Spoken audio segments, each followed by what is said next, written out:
और इस हिंदुस्तान में 3600 जो कत्ल खाने चल रहे हैं रजिस्टर्ड, उनमें से 50 से 60% कत्ल खाने राजनीतिक नेताओं के हैं जिनकी पूंजी से यह काम चल रहा है।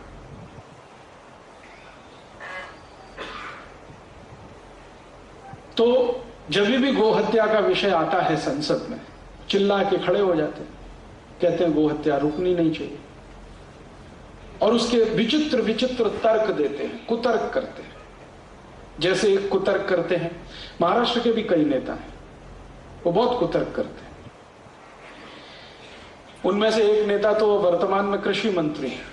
उन्होंने एक बार कुतर्क किया कि गाय की हत्या अगर हमने रोक दी तो गाय की संख्या इतनी बढ़ जाएगी, उनको रखेंगे कहां।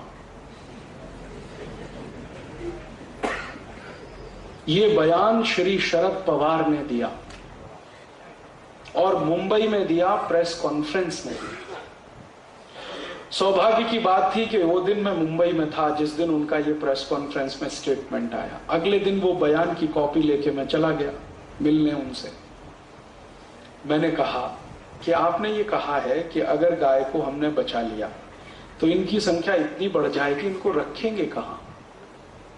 आप क्यों परेशान हैं? आपके घर में रखने नहीं आ रहे हैं हम, इतना तो पक्का है।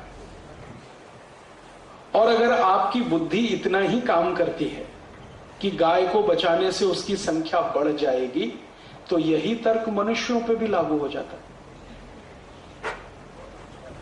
सीधे सीधे से लागू होता है कि मनुष्यों को क्यों बचाया जाए, इनकी संख्या बढ़ जाएगी।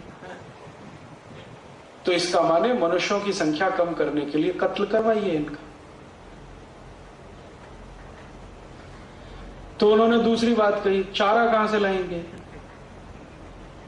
चारा कहां से लाएंगे। तो मैंने कहा भगवान ने इस देश में व्यवस्था ऐसी की है, आप क्यों परेशान है उसके लिए। भगवान की व्यवस्था में आप क्यों दखलंदाजी कर रहे हैं। भगवान ने इस देश में जितनी भी फसल दी है, जितनी भी फसलों के बीज हमारे पास हैं, 1400 किस्म की फसलें भारत में होती हैं, पीक, गेहूं, चावल, जवारी, तुअर, उड़द, मूंग आदि आदि। हर एक फसल के 3 हिस्से हैं, हर एक पीक के 3 हिस्से हैं, हर एक पौधे के 3 हिस्से हैं। ऊपर का एक हिस्सा है वो मनुष्यों के लिए है, पक्षियों के लिए है। बीच का हिस्सा है वो सब पशुओं के लिए है, और अंत का जो जड़ वाला हिस्सा है वो धरती माता के लिए है। प्रकृति की बनाई हुई व्यवस्था है, इसमें आप क्यों परेशान है कि चारा कहां से आए। हिंदुस्तान में 77 कोटि किसान खेती करते हैं, और 77 कोटि किसान में लगभग 7 कोटि किसान जवारी पैदा करते हैं। जवारी का बहुत थोड़ा सा हिस्सा मनुष्य के काम आता है। जवारी का पूरा पेड़ अगर आप गिने तो उसका मुश्किल से 10% हिस्सा जो ऊपर का होता है वो मनुष्य के काम का है। बाकी का 70 से 75% हिस्सा वो गाय के काम का है, भैंस के काम का है, पशु के काम का है। तो चारे की कमी कहां से आई। गेहूं की फसल देख लो, गेहूं की फसल का मुश्किल से 10% हिस्सा मनुष्य के काम का है, बाकी 70-80% गाय के भैंस के काम का है। तो चारे की समस्या कहां से आई। गेहूं पैदा हो रहा है, जवारी पैदा हो रही। चावल की फसल का बहुत छोटा सा हिस्सा मनुष्य के काम का है, बाकी जानवरों के काम का है। तो चारे की कहां कमी है इस देश में। आप क्यों परेशान हैं। फिर उनका तीसरा कुतर्क, गाय बूढ़ी हो जाती है तो क्यों पालना। तो मैंने कहा आई भी बूढ़ी हो जाती है, उसको क्यों पालना। कहते आई अलग है, गाय अलग है। मैंने कहा मेरे लिए तो आई और गाय दोनों एक ही जैसी,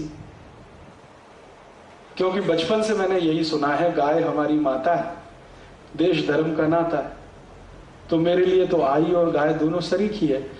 तो गाय बूढ़ी हो गई इसलिए कत्ल होनी चाहिए, तो आई भी बूढ़ी हो गई इसलिए कत्ल होनी चाहिए। फिर आखिरी कुतर्क कि दूध नहीं देती है, फोगट में क्यों खिलाने का उसको। तो मैंने कहा दूध तो आई भी नहीं देती है थोड़े दिन के बाद। हमारी आई हमको जास्ती से जास्ती 1 साल दूध पिलाती है, और ये गौ माता तो जीवन पर्यंत दूध पिलाती है। इसका स्थान तो आई से भी ऊंचा है। तो उसके बाद उन्होंने कहा आपसे बात करना बेकार है। मैंने कहा मुझे भी आपसे बात करना बेकार लगता है। जो आदमी को इतना नहीं समझता कि गाय को भारत में घास चारे की कमी नहीं है और गाय बूढ़ी हो गई तो बेच देनी चाहिए, कत्ल हो जाना चाहिए, ये तो बहुत खतरनाक मानसिकता है। इससे अच्छे तो अंग्रेज थे, क्योंकि वो खुलकर कहते थे कि हम तो गाय काटते हैं हमारे भोजन के लिए। ये तो काले अंग्रेज उनसे ज्यादा खतरनाक है, जो भारत और भारतीयता का लबादा ओढ़े हुए हैं और दिमाग में पूरी अंग्रेजियत भरी हुई है। और मैं आपको एक और बात कहना चाहता हूं कि ये जो कुतर्क हैं, ये सिर्फ शरद पवार का मैंने नाम इसलिए ले लिया कि वो प्रतीक व्यक्ति है, वरना ये कुतर्क हिंदुस्तान के बहुत सारे पढ़े लिखे लोगों के कुतर्क बन चुके हैं। और खासकर ऐसे पढ़े लिखे लोग जिनको थोड़ी अंग्रेजियत की शिक्षा मिली है, कॉन्वेंट में पढ़े हैं, इंजीनियर डॉक्टर बने हैं, उनके भी ये कुतर्क बन चुके हैं। शरद पवार तो प्रतीक मात्र है, वहां कोई और भी हो सकता है जो इसी तरह की बात करे। ये कुतर्क आए कहां से, किसने डाले हैं हमारे देश के पढ़े लिखे लोगों के दिमाग में, कौन जिम्मेदार है इनके लिए, ये भी मैं समझने की कोशिश कर रहा हूं। तो पता चला कि ये कुतर्क भारत से नहीं, पश्चिम से आ रहे हैं, वेस्ट से आ रहे हैं। उनके फ्रेज हैं, उनके ईडियम्स हैं जिनको हम इस्तेमाल कर रहे हैं।